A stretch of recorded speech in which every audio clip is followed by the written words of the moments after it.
Hello everyone, this is Holden Levicki, and this is the final milestone for my GAM425 class and my Trials of the Mind N++ episode. For this video, I'll go ahead and go through each of the levels that I created, showing the final playthrough and the final version of every level. Since the last milestone, I've created a whole new level, and I went ahead and published all of the levels that I had created prior. So start out with, this is the first level. The process that I went through when creating this is basically I wanted to make something that wasn't too punishing, but felt like there was some thought that had to go into it. Different, like, step-by-step process of opening each of the gates, of trying to see where that changed in the level, and then going and moving on to the next section. While making these levels and after publishing them and seeing how the players of N++ have actually played them, I noticed a lot of different things that were... there were a couple of things that I knew could be done in the levels, and I even did myself sometimes in testing. But after watching other people play through them, it was pretty interesting to see how quickly it could be done or how differently it could be done. One of the people who played this level in particular didn't even use the lock on the death ball there. They basically just opened up the gate, brought the ball all the way down in the bottom section of that thwomp room, and then jumped over him real quickly and grabbed the key to unlock the gate and then moved on. And I also added that section in there with the lasers and the extra gold to add more time onto the level. I wanted to make sure that every level had some sort of risk and reward element to it that added more time onto the timer. We'll go ahead and go to the next level here. And I reorganized them based on the difficulty, not necessarily the order I created them in. So this is the second level in the episode. Most people who did this level didn't actually use the time section. They did it a couple times and then dropped down and just dealt with the thwomps, which I knew was a possibility. It was an option. It does make the level a little bit harder, but it does also make the timer, it saves you a lot of time if you do it that way. One person I also saw do this level, they didn't use the thwomp here at all. They somehow managed to jump over the mines that were guarding the exit and land on the one-way gate without standing on the thwomp at all. I thought that was pretty interesting. I didn't know that that was even possible in the editor, but they managed it somehow. The next level here, this was the third level. This one was, I think, done pretty much the way it was intended. There were a couple of people who did it in a different order, but everyone who played it pretty much did the same route. Went up on the top right, grabbed the key, grabbed the one on the left there, and then dropped down here. Because I'm pretty sure that it's impossible to get in that gate without opening every switch. One person did skip the switch that I'm on right now, one of the trapdoors right there that makes it a little bit easier, and I think I even mentioned that in the creation of the level, that you could get that, but it just made it a lot harder. And that was something that I kind of intentionally did. It was just to make the levels hard, but give options to make it easier if you wanted to, but it would slow you down a bit. So it was interesting to see how different people played it differently based on like what they were after, if they wanted to go fast or just complete the level.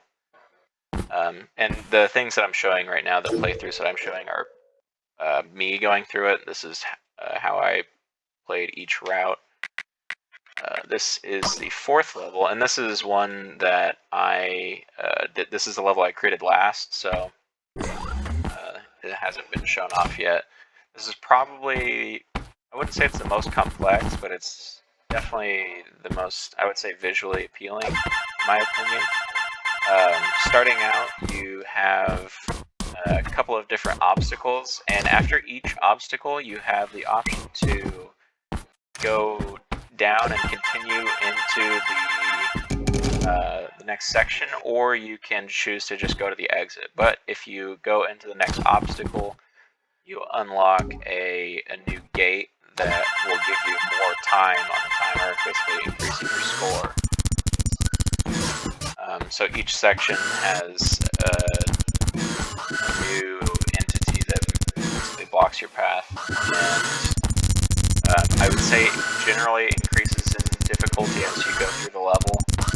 So it's sort of a balance of how much you want to risk it and how much time you want to gain at the end. So I believe you start out this level at 80 on the timer, and if you go all the way through each of the different sections, you will end on roughly, I think, 250 is what I ended at here by getting all of the different gold pieces. This section is sort of a precision area. You have to carefully time where your jumps where the chase drones are, and then once they've all sort of followed each other through that maze in the bottom left, it'll give you space to quickly jump in and grab the key and open the final gate. It basically unlocks the vault here and gets you to the end. This one actually hasn't been beaten by anybody. I'm not sure if it's because it's more difficult than the others or if it's just because it's one of the more recent ones. But that one has not yet been beaten, and this one also hasn't been beaten yet. This is definitely the hardest one out of all of the levels. It is very possible, though.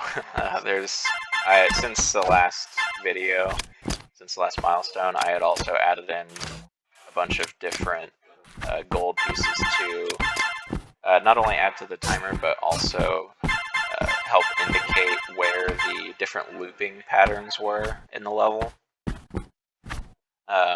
One of the hardest things about the level is having that ghost constantly chase you around, and knowing where you can do like consistent loops and throughout the different sections will really help you escape that ghost that's constantly chasing you.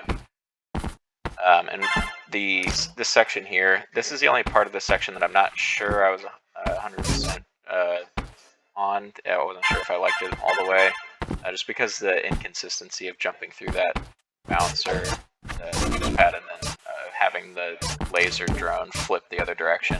It doesn't work every time, but I thought it was pretty interesting how it flipped, so I kept it in.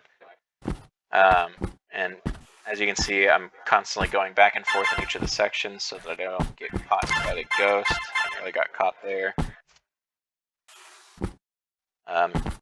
When I was doing this section, I also really wanted to try to get all of the different gold coins that I could, so I made sure to go back and loop through every section that had gold in it, just to show that you could. I think the only ones that I ended up missing out on were the ones in the top right there, just because they're kind of out of the way, and there are more places there to show the where the walls are going to pop up when you hit one of the switches. It's more of an indicator than an actual time save. Go up, drop down, grab the last two keys here. This section was added pretty late. The gold there on the right where I just fell down that long corridor. I wasn't really familiar with the best route to get through there, so I kind of went back and forth a couple times to actually get over there. I think I could have grabbed this a lot more efficiently, and I'm sure that as players play the level, they'll find a more optimal route to play it, but this is the route that I took. Grab the final key here, jump up and out, barely dodged the ghost there. That opens the last gateway here, that opens the exit unlock, and then you reach the exit. And that is the final level for my episode Trials of the Mind. Thank you for watching.